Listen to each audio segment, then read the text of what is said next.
All right, so now we're going to talk about loading and unloading the dreaded single action revolver. Nobody likes it. It is difficult to do, but it is one of the disciplines that you need to know in order to pass your NRA instructor class. So let's get to it.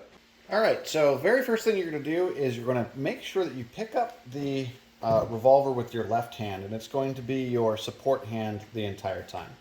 Now, the hammer on these guns have a number of different positions. The ones that we need to know are full cock, which is all the way back, and half cock, which is 2 clicks. Ready?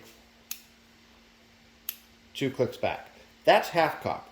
When you're in half cock, what that allows you to do is freely rotate that cylinder.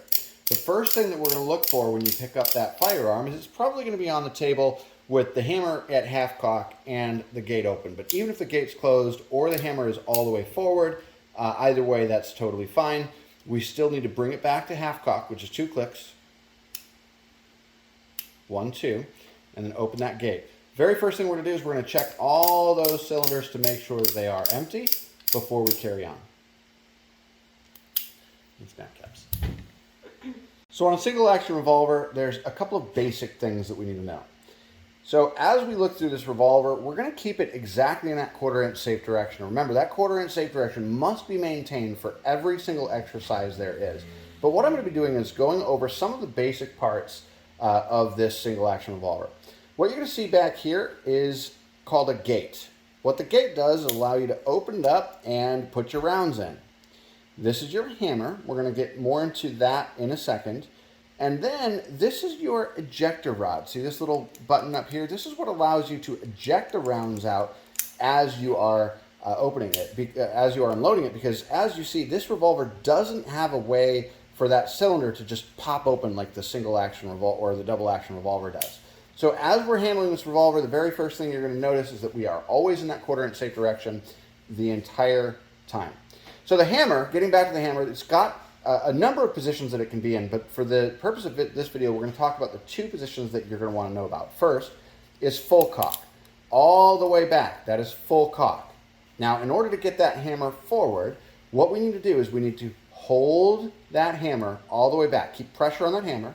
Then bring your finger to the trigger, squeeze the trigger, release that hammer all the way forward, and then take your finger off the trigger before you release your finger off that hammer. That's a very important principle. And the reason that that's so important is because we want to make sure, as trainers and we're training instructors, we want to make sure that at no time can that hammer possibly be accidentally released. So if you hold that hammer back, put your finger on the trigger, ride it forward, and then take your thumb off the hammer and then your finger off the trigger, you're going to get points taken off for that because your hammer wasn't protected the entire time. So again, full cock, we're going to push down and have pressure on that hammer, bring our finger to the trigger, ride it forward, finger off the trigger first, then finger off, then your thumb is off the hammer.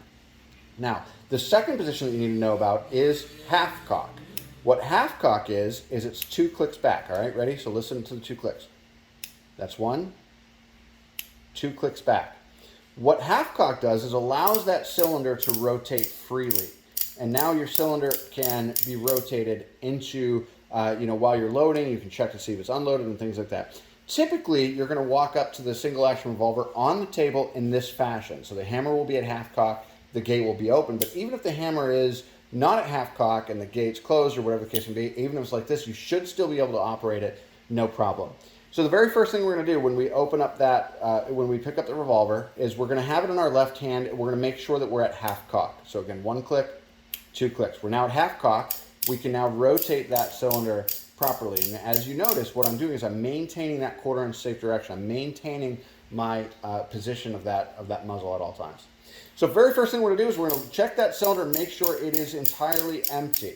Now, this revolver is a 6-shot revolver, so as long as we hear 6 clicks, that's fine. But you can even do it like that, and you can double verify that it is, you've gone through it quite a few times. So now what we're going to do is we're going to, having the pistol in our left hand, we're going to take our 1 snap cap dummy round, insert it into one of the cylinders. Doesn't matter which one.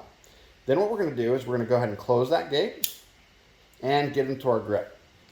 From there, we're going to extend the gun and aim. And once we aim, we're going to cock it back all the way to full cock. From there, we're going to hold that hammer back with pressure all the way down, move our finger to the trigger, release the hammer, finger off the trigger first, and then your thumb off the hammer. Then we're going to return it to our left hand. We're going to open the gate. We're going to bring it back to half cock, which is 2 clicks. That's 2 clicks. Now what we're going to do is we're going to find that round in there, and we're going to use that ejector rod. See that ejector rod up there? We're going to use that ejector rod, eject the round out, and then one more time we're going to check every one of those chambers before we set it down on the table.